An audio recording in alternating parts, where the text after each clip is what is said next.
So I'm going to start off by saying, when I took the taxi yesterday from the airport, the driver normally asked me, is this your first time in Kenya? And I always reply, listen, I've been coming here for 15 years. Don't you recognize me? I'm Kenyan. No, but when I think back, on my journey, together with the Actual Society of Kenya, I've seen Actuaries, I've seen the profession here develop from its infancy to something mature. And nothing warms my heart more than seeing this room filled with actuarial potentials. Right. So, in this journey, when I think back, I've had clients, where the actuaries were still students at the time. They've grown into influential positions, right, over the 15 years. The Actual Society has also weathered storms, right. It started off with the global financial crisis when I just started coming here. We had to adopt GPV from being on NPV previously. Does anybody remember NPV? We had to adopt the new risk-based capital regulations. And then more recent, IFRS 17. So we're all finished with that now. So what now? We don't all be finished with that soon. But the question is, what now? What are actuaries going to do next, right? So we've had this journey, and we're always busy. We're always super busy. Now today, I'm talking, sorry. So I'm here today touching on consumer protection, fairness, TCF, what do you want to call it, right? And this is not a new topic for actuaries. We know this, we understand this topic, but we've always been so busy, all right? We need to adopt new accounting standards and comply with regulations. TCF is here, just another thing, just another compliance thing. Where are we going to find the time to spend on this? Right, and to be honest, I was a little bit like that myself, right? You mentioned TCF to me, and listen, I'm like, geez, what else are you going to throw at me? My diary's full.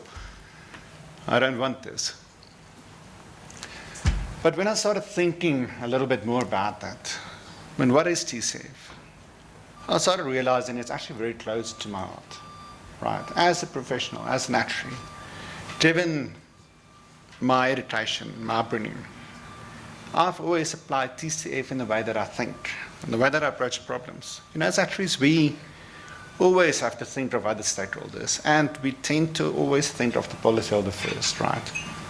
We're not motivated the same way maybe as many other professionals, profit first and everything else later. Right? That is part of our upbringing. That's part of our core, right? So why have we been putting this here? So we're doing this already, right? But the problem is we need to bring this up. We need to bring this up. We need to make this visible. Not all these actuaries that's gotten up into executive positions now, the combined influence that's increased from the Actual Society within the market has been incredible. The theme of this year's conference, redefining natural contribution to society. It's so apt and it's so timely. The actuarial industry is ready, right? We can start leading the way. And when it comes to TCF, sorry, I need to check my notes quickly. When it comes to TCF, we are by far the best place to lead the way. So I need to agree with Honourable Geoffrey also that ideally this convention should have been another day, because I feel like to fit this into half an hour is going to be quite challenging. But I'm hoping that with this presentation, that at least I can get the conversation going. We can get stuck on maybe some opportunities or some areas we actually can get involved and take the step forward in terms of promoting TCF.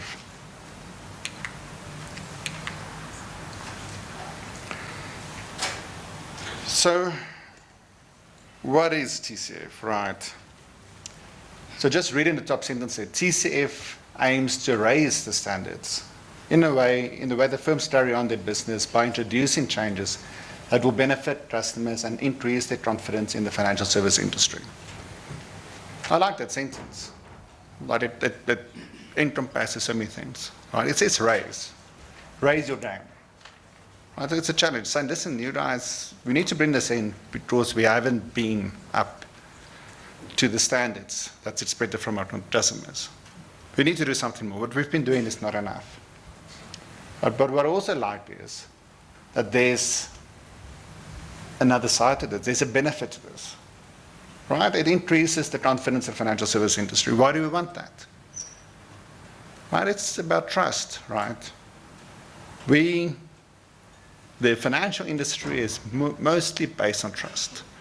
Somebody hands over their money or in exchange for protection in the future or for savings, whatever the case may be, it's a trust transaction. That's the currency. You don't have trust, you don't have nothing, right? And what you want to do is you want to increase the value of the currency.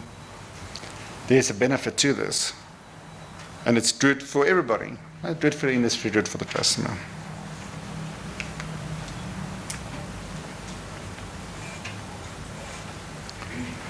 So, I've got a slide here, and I invite everybody to read the pack afterwards because I've got too many slides, and I'm not going to be able to go through all of them. But we all know why TCF is important, right? It's part of our education. It's in our core. We understand that customers, when it comes to financial products, they are vulnerable to be exploited, right? They are vulnerable. And again, talking about trust. So what they really need is they need a partner they can trust, that will take their interests in their hands, and they can trust that partner to execute on that, to meet what they expect from that partner. And there's lots of reasons for that vulnerability, but the onus is on the insurance industry to be that trusted partner, and the onus is on the actuaries that's involved, as leaders in their respective companies, and as brought to the principles of the professions, is we need to make sure that that trust is, or those promises are delivered on, and we can stand up to it. So to be honest, take a lapse or reduction trust quite personally. But if I hear that customers are being exploited in some way, that products are out there that's not offering value that the customers expect, I take that a little bit seriously. Or because that trust, that reduction trust as a result of maybe actions by individuals or individual entities, that diminishes the insurance industry, it diminishes my industry, and it diminishes my profession. Right? I think it's personal for us. We want to deliver, and we're actually the custodians of that in many ways.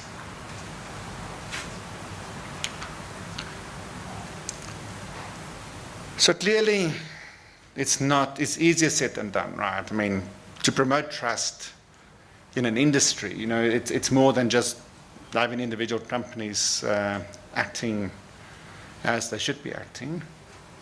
All the players need to act consistently, right? Because it takes one player to diminish the trust in the entire industry, right? Of bad practices. So therefore, we need a TCF framework, right? I mean, that's now the only way. We need the TCF framework that can be referred to, everybody say, listen, well, here's the standards. This is what we need to achieve. There needs to be verifiable outcomes, and we need to cover all stages of the customer engagement, right? With a lot of focus around the selling processes. When it comes to selling, the responsibility is not on the financial advisor, right? The ultimate responsibility is on the insurer, right? How are you selling the right product to the right person, and is the benefit correctly explained, and all the risks and the downsides also correctly explained? That is up to the insurance, up to the insurance company, and also indirectly the actuaries involved in drawing up the product features and the marketing material. Going to hand over to my colleague Henry from here.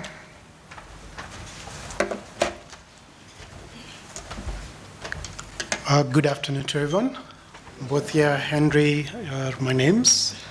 I've been in the life space for almost 15, 16 years. Nearly qualified, one shy away.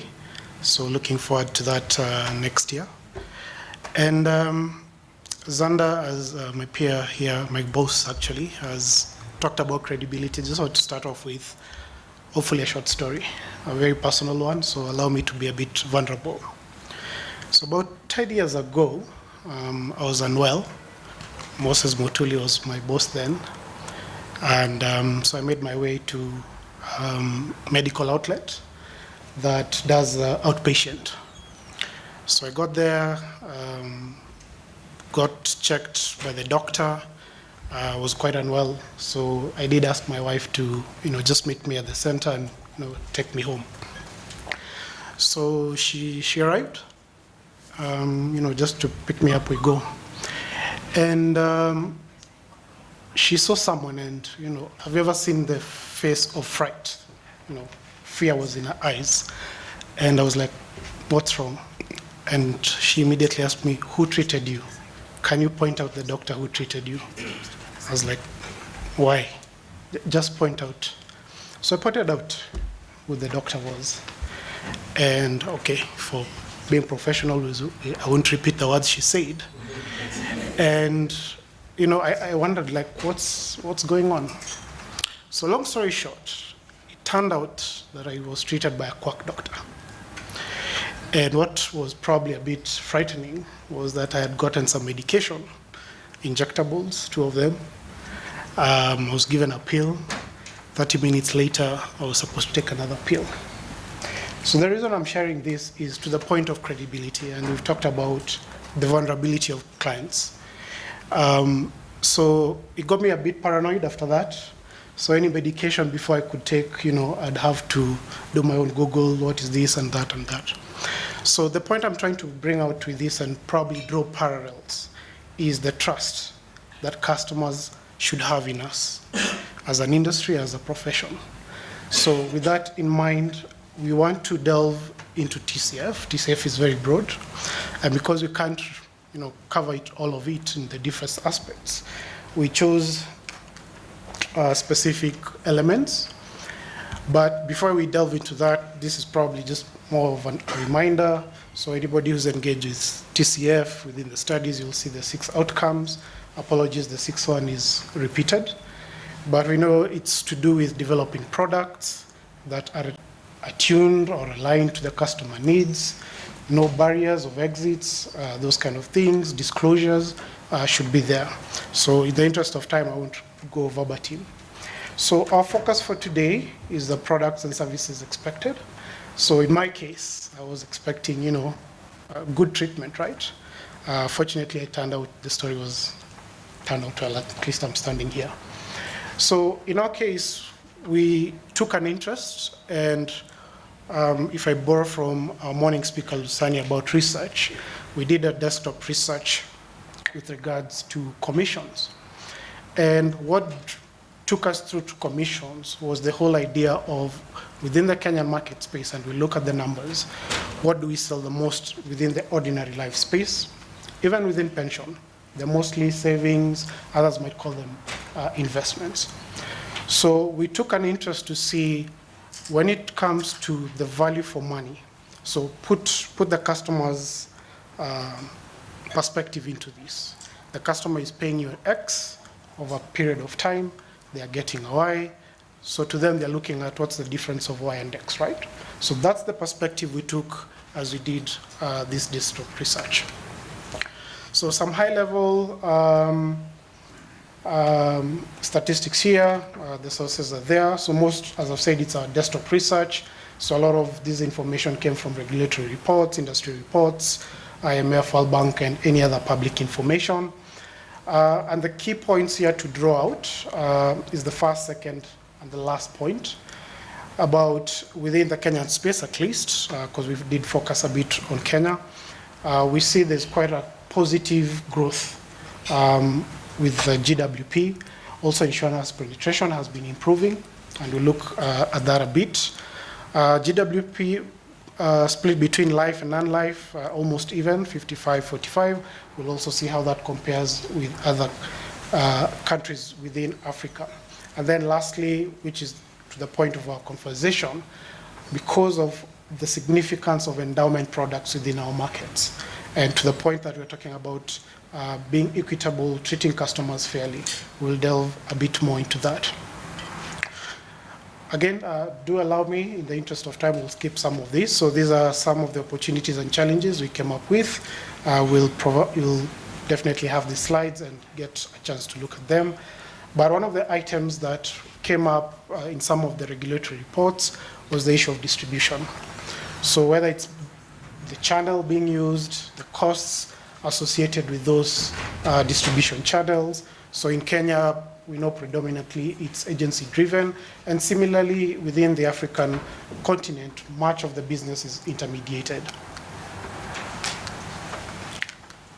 So I'll jump straight forward to the analysis, or rather the research we did. We can see from a global perspective, Africa, where we are, within insurance penetration, Kenya, and I believe this was also presented by a team yesterday as part of this, so at least I'm happy to see the numbers are reconciling.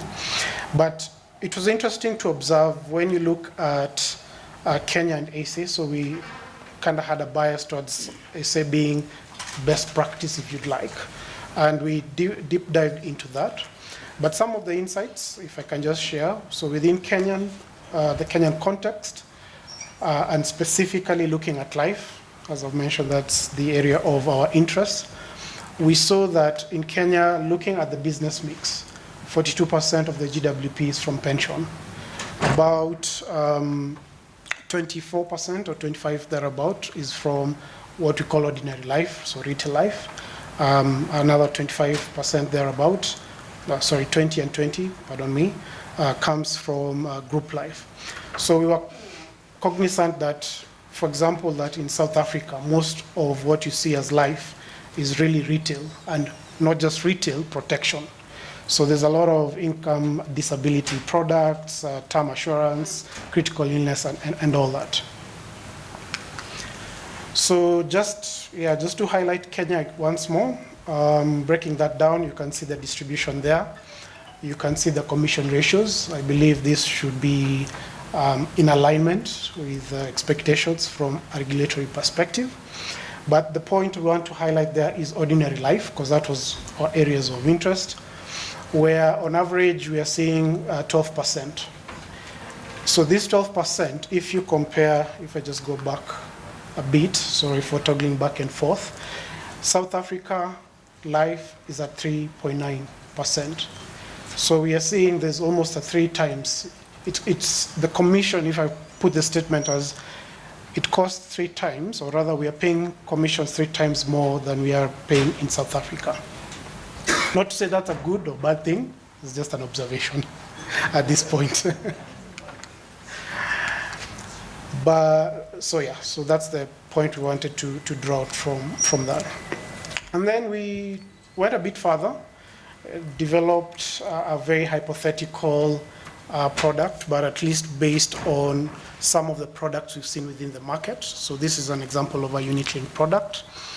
So we had the mortality assumption, expenses, what we'd really consider very reasonable assumptions. If, for example, somebody said, we want to start up a business and give us some model office or some projected financials. So this would be a reasonable product, at least in our eyes. And the outcome of this was, and again, the focus is on the customer. We looked at the returns to the customer, and that's how they look. So first of all, they're just below inflation. So we are not even providing real returns. So that kind of like further enhanced the point that we wanted to bring out. The chart on the right, though not drawn to scale, kind of tries to, probably it's an oversimplification, but tries to draw out. So from a customer's perspective, you guys are earning 12, 13%. I know it's even getting higher with the current interest rates. You're giving me, 5% or 6%. So where's the differential going, right? So we know we have insurance costs, so we have to set something aside for mortality and morbidity costs, cost of any guarantees, particularly on any unit-linked or endowment products that have guarantees, cost of solvency, and all those other very nice stuff that we put in there. We have to distribute this product somehow. It does cost money, plug it in there. It takes effort, it takes things, it takes people to service this customer, so we have the operational costs, and of course then we are looking for profit. So it got us thinking that when we do product development, for those who've been engaged in product development, one of the key things we do is we always have those very nice matrices. What is the return to the shareholder? What is the VNB? What is the break-even period? What is the solvency? Is this going to be capital intensive? So we are really have very good matrices. Probably the matrix that we have for the distributor is the commission. So it got us thinking, so what measure of success do we have for the customer, right? So we do know we do have some items that we already plug in. We put things like waiting periods, cooling off periods, and all those kind of things, refunds and all those things. But from a benefit, premium benefit perspective, what measure of success do we actually have? Is it something we should consider embedding? So took that policy again, just very simply reduce the commission by 5%. And you can see the returns in this case, still not the best, but the point here is the impact. So we see a 20 to 25% increase. It's particularly even more prominent on the shorter term because of, as you know, for those in Kenya, there's a very heavy front loading or high commission rates in first year. So the impact is higher. So this got us wondering, and to the part about stakeholder engagement. If I'm not wrong, the commission structure has not changed in very many years. So is this something we should consider as part of our professional obligation? Is it something for us to consider? Of course, for maybe some of you might know, there's AIBK, Association of Brokers of Kenya. So I can imagine what kind of wrath we would get presenting this to them. You know, you're talking about reducing commission. So we need to have stakeholder engagement. We need to ensure that it's not a zero-sum game, that game where the benefit of one is at the detriment of the other. So we did have, so part of the conclusions here is the impact of commissions. We are not saying commission is, you know, the panacea that will solve this, but we are saying it's something for us to consider. If time had allowed us, we'd also have looked into the impact of operating costs. It's interesting, just as a food for thought, with IFRS 17, there's non-attributable expenses. So it got me thinking, once we start doing pricing under IFRS 17, where will we load non-attributable expenses? Because by definition, and I stand corrected here, those are expenses that should not be associated with, you know, the performance of the contract.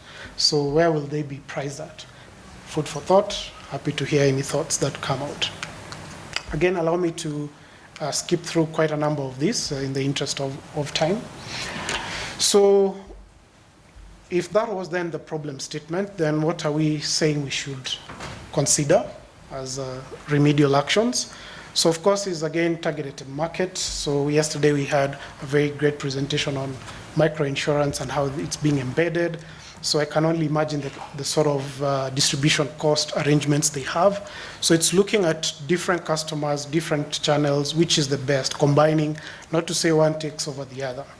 It's to be very clear about communication and transparency. So the thought here is, to what extent can we disclose our charges, but at the same time, still have businesses have the competitive advantage, right? So to what extent, particularly with endowments, we never disclose how much we are going to deduct and pay the distributor, right? We never disclose those kind of things. So is it something for us as building credibility, building the trust with the customers? Then, of course, it's balancing sales objectives and TCF. Others might say it's a balancing conflict of interest. So it is important. And really, who's the custodian of TCF? If it does not start with us, where does it start?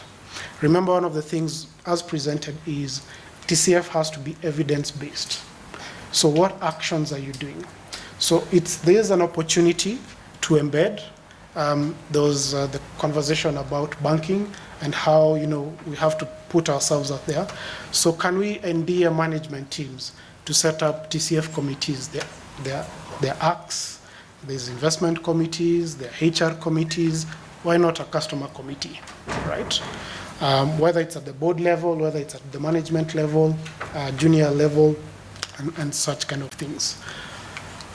So, again, skipping quickly in the interest of time. So what we then are saying is TCF is critical. It is a benefit. It's not a cost. If you think about it as a risk management tool, it's for the benefit of everyone. When you look at it from the perspective, as we said, is it a matter of just reducing commission? No.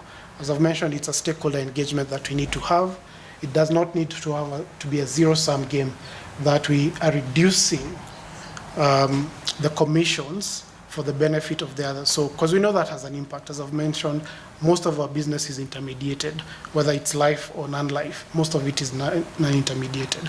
We do not want to end up in a situation where we are alienating them, right? Because we've opened up direct channels or alternative sort of challenges. Product design is very important. Can't overemphasize that. So as you build in your products, and as you load in the costs of those products, and we've talked about commission, are we looking at the interests of the customer? As I've mentioned, we have very good measures of success when it comes to the shareholder, probably as I've mentioned with the distributors is commission, but what about the customer? Is there anything else that we can do? Moving to just the last point in terms of commitment to TCF. So how can we demonstrate commitment? It is by action. I really liked what Lusani brought out.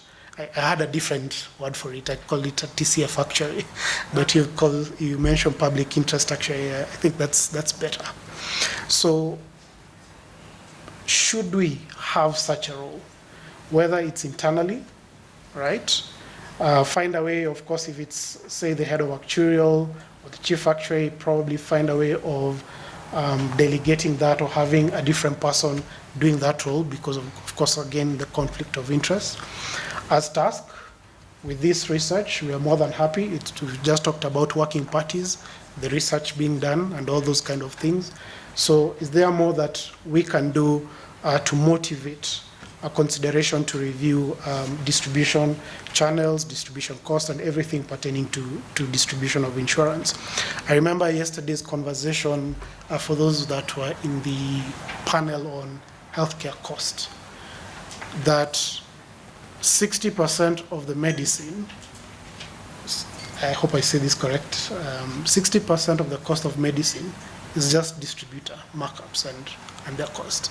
So essentially, that's really an imbalance. So when you look at our products, for every 100 currency units, how much of that is it going to benefit the customer? I think that's by and large what we are trying to say. So it's a challenge to us to contribute to the society, being the custodians of this trust and confidence, being the custodians to, if I draw to the story that I shared, not to have customers in such situations. Yeah, so I'll pause there. Happy to take any questions. Xander, anything to add? Yeah. Happy to take any questions or comments. Thank you very much for your attention. Thank you.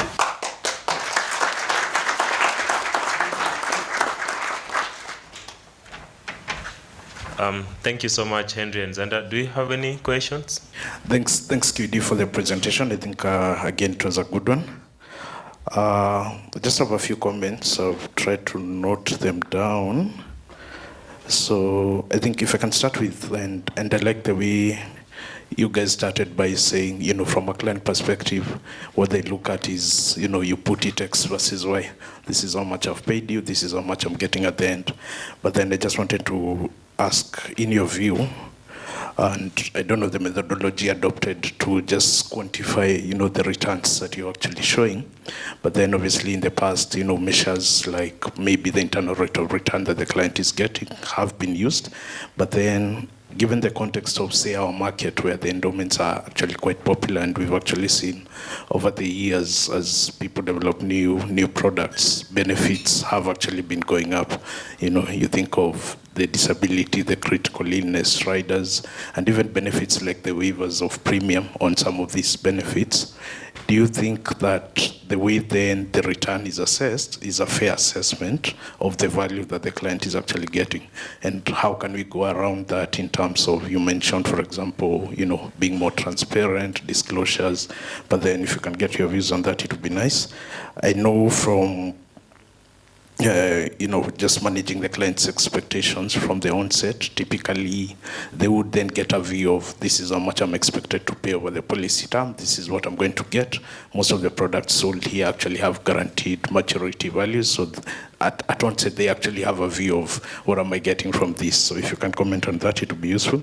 Then finally, we've seen in other markets, and especially developed markets like Europe, and I don't know whether it's still the case, but the last time I checked, some of these products you have to, for example, disclose, and especially like investment products, disclose to the client, this is what the intermediary or whoever is involved to close this deal is actually going to get from this deal, and perhaps what the impact of that would be. And I know obviously it would cause conflict. You mentioned, for example, brokers here. How would we then manage that? And do you think that is something that can be implemented for markets like this?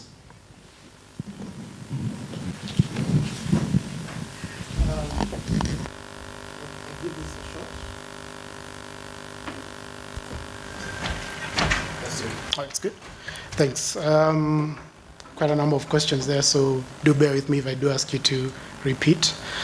So in terms of simulation, as we said, we just took products within the market space based on some of the things we've seen and replicated that. Of course, probably this is a very extreme sort of scenario, but what we wanted to draw out is such level of returns and the impact that just changing your commission structure, the impact that it could be.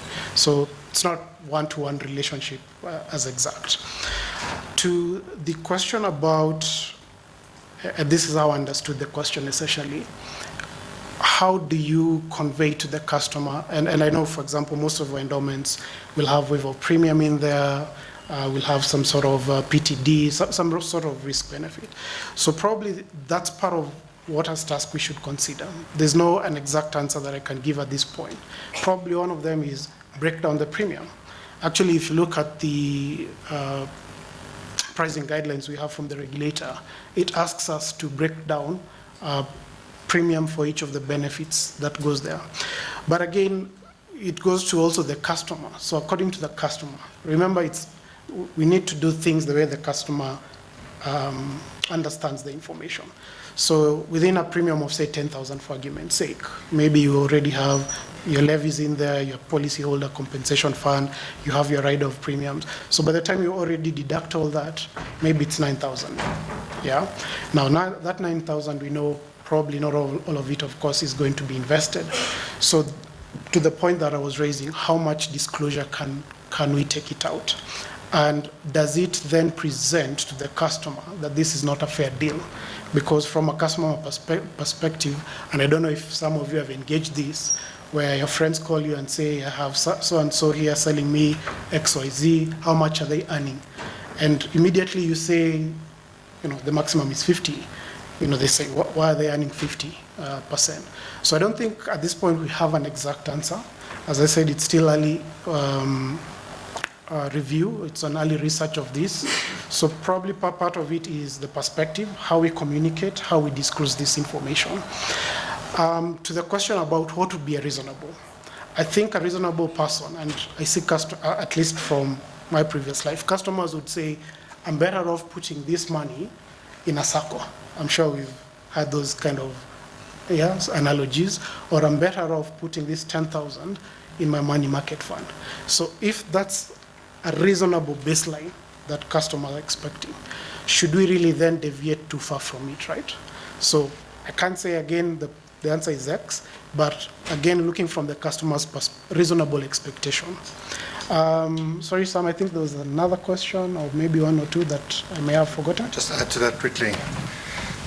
So the endowment case is quite interesting, right? I mean, it's fallen out of favor in South Africa for various reasons. And I suspect that a lot of the reasons was that the commission structures and the cost of administrating it within an insurance context just didn't make sense. So the minute you had these other players coming in, your unit trust and investment managers, offering accumulation funds at very low cost, right, it actually made financial sense for customers to say, listen, I'm going to accumulate my funds there and I'm going to take my risk policy separately with insurer, right? So it's still got the same coverage for a fraction of the cost, right? So I think, so the problem with that is when we look at the needs, so we're talking about TCF, what is the need in the market, right? What do customers want? They really want to save, right? The need is, it's a savings mechanism. The need is not necessarily the risk. Yes, the risk is important, right? And we need to take account of that. It needs to be reasonable and all that. But if the primary purpose of this vehicle is to save for education or for some sort of other reason, it needs to pass those tests, right? If it doesn't pass those tests with a 1.5% return over 5 years, I think that's a fail, right? That's not meeting the needs of the customer. And the problem with that is that over time, if the industry doesn't change itself, you will be disrupted by somebody else that's just going to come and take that market and try and offer these customers better value. Yeah, let's leave it there. I think maybe just a quick point on commissions. It's a very sensitive topic, and it's probably impossible to change without regulatory intervention, right? And I think, personally, I think TAS can play a role in putting something forward that made sense for this industry on the commission side. Right, in South Africa, just to take it, so we did a lot of comparisons on maximum commission rates and all that. South Africa got the trick where you upfront the commissions, right? So the broker is happy because they get in quite a big cash check, when they sell a policy. But overall, over the term of the policies, commissions are a lot lower compared to Kenya. And I think there's definitely ways that the profession can contribute to developing a commission framework that will be fair towards your intermediaries as well as towards the customers.